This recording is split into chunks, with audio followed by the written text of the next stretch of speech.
Ei, sabe aquela dor chata nas articulações que você vive reclamando o tempo todo? Ou até mesmo aquela trava na coluna pela manhã e outras partes do seu corpo? E se eu te falasse que existe um hack simples e natural para acabar finalmente com essas dores nos primeiros 2 dias? Pingando apenas 15 gotas milagrosas disso é possível. Para saber mais, clique no primeiro link da descrição. Com o primeiro hábito que a gente listou aqui dentre os 10 que de fato podem te empobrecer de alguma forma, que é o hábito de antecipar sonhos. Né? Então veja que isso daqui funciona tanto para a sua vida pessoal, né? Então você não chegou no momento ainda de desfrutar de alguma coisa, você tenta antecipar isso, porque o mercado permite que a gente antecipe através do crédito, como nos nossos negócios, onde a gente não chegou no momento ainda de escalar, de dar uma porrada tão grande, ou seja, a gente nem validou ainda, né, de que de fato essa é uma linha de negócio rentável, lucrativa, escalável, e a gente já começa a contratar, começa a acelerar, né? Então, assim, antecipar sonhos ou qualquer coisa na vida, cara, geralmente te faz pagar um preço muito alto, né? E muitas vezes na nossa vida pessoal esse preço é o nosso tempo, é a nossa vida de verdade, não é? Mas um negócio, como que se blinda desse antecipar? Porque, tipo, porque quando você fala de empresa e negócio, tudo que você coloca, dinheiro e tudo mais, parece um investimento e a galera se justifica nisso. Pô, é um investimento pra crescer, é um investimento pra ganhar mais. Como, tipo, ter essa noção que, tipo, pô, tô gastando mais do que eu deveria no meu negócio? Cara, eu acho que depende muito de para onde você está olhando, assim, depende da sua prioridade, né? Então, o Perrucci falou assim, né, sobre a ótica de negócio. Se a gente está olhando para, por exemplo, número de pessoas como métrica de sucesso, a gente vai focar nisso, a gente vai focar em ter mais pessoas. Se a gente está olhando para lucratividade como direção, como foco, é a lucratividade que é a nossa estrela guia, né, em termos do que é um bom negócio, o que é um negócio bem sucedido. Então, se a gente olha só para o número de pessoas, a gente vai acabar errando. Se a gente olha para a lucratividade, a gente vai fazer o quê? A gente vai validar o modelo. E quando a gente valida o modelo, a gente depois pode, cara, começar a dar voltas cada vez maiores. Nossa. Então, mais importante do que você acertar uma bala de prata ou você ter uma grande vitória, é você garantir com que essas pequenas vitórias elas sejam consistentes e sistemáticas. Isso também foi um grande aprendizado para a gente aqui, né, ao longo dos últimos 2 anos. E então isso aqui foi um de negócios. Quando a gente fala de grana, né, Pessoal agora, né? Oi? Quando você fala pessoal. Grana pessoal, né, na pessoa física, eu sempre falo muito que existe o conceito da máquina do tempo, né? Então, se você ganha R$ 3.000 por mês e você gasta R$ 2.500 por mês, sobram R$ 500. Se você trabalha umas 250 horas por mês, você ganha R$ 2 por hora, né? Então, se você vai comprar um almoço de R$ 20, você paga com a sua vida. Você paga com 10 horas da sua vida. Só que quando a gente tem essas 10 horas da nossa vida, a gente pode fazer várias coisas com ela. A gente pode gastar no almoço, a gente pode gastar num evento, numa experiência, ou a gente pode antecipar algo do futuro. Então eu não tenho dinheiro ainda para comprar um carro, mas eu tenho dinheiro para pagar a parcela de um carro.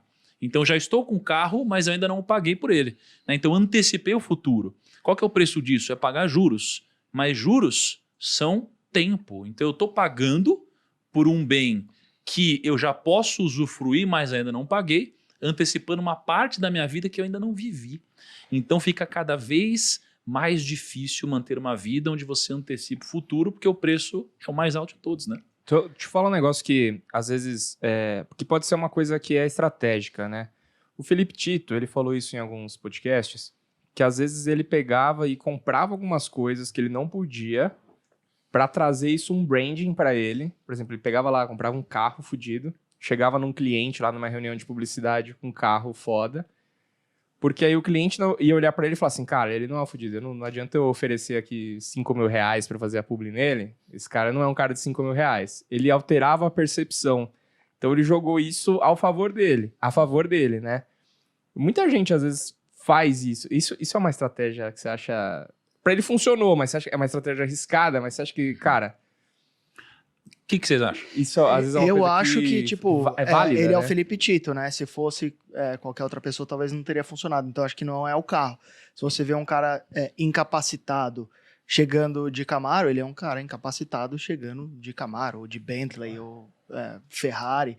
Eu acho que talvez tenha uma relação ali de causalidade que ele não consegue... Uma coisa casou com a outra, mas foi apenas Legal. um fator temporal ali que fez as duas coisas se juntarem. Mas eu duvido que se ele fosse um cara incapaz do ponto de vista de fazer uma boa publicidade, ia adiantar chegar num puta de um carrão, assim. Então, pode ter sido um plus, mas o cerne do negócio, na minha percepção, era o Felipe Tito enquanto pessoa.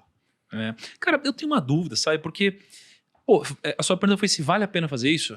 Porque assim, é uma estratégia que ela pode funcionar. E eu Isso. levei aqui pro Felipe Tito, mas muita gente faz isso dentro das empresas mesmo. Às vezes, para o cara ter uma percepção de cargo de liderança, ou para ele alcançar um cargo de liderança, ele muda algumas coisas Tipo, se na veste, vida dele, se veste com roupas melhores, se veste melhor relógio. e tudo mais, porque aí isso faz com que ele já se posicione, tenha uma percepção sobre ele, entendeu? Cara, a gente vive numa sociedade onde as pessoas elas te admiram não por quem você é, e sim pelo que você tem, né? Então, acho que chegar com um carro diferente aumenta o seu grau de admiração, né? E quando você aumenta o grau de admiração, você acaba mexendo com um gatilho na mente da pessoa, que é o gatilho da autoridade, né? Então, se eu chego aqui como um amigo do Warren Buffett, eu tenho muita autoridade. Se eu chego com um jaleco, eu tenho muita autoridade. Se eu chego com um carro incrível, eu tenho mais autoridade. Isso daqui, com certeza, vai me trazer uma propensão maior a fechar um negócio. O problema é que isso daqui talvez não seja recorrente. Porque por mais que isso daqui aumente sua probabilidade, isso não te garante nada.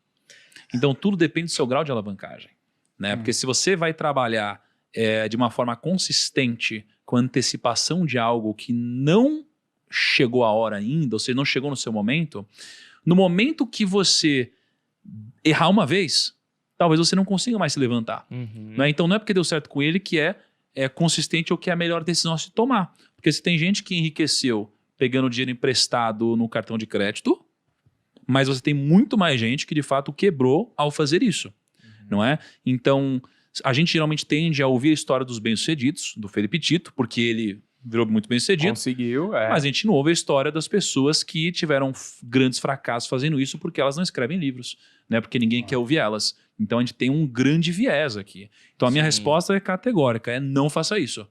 Não faça isso. Essa seria a minha consideração, né? Vocês já ouviram a história do dispare balas depois bolas de canhão?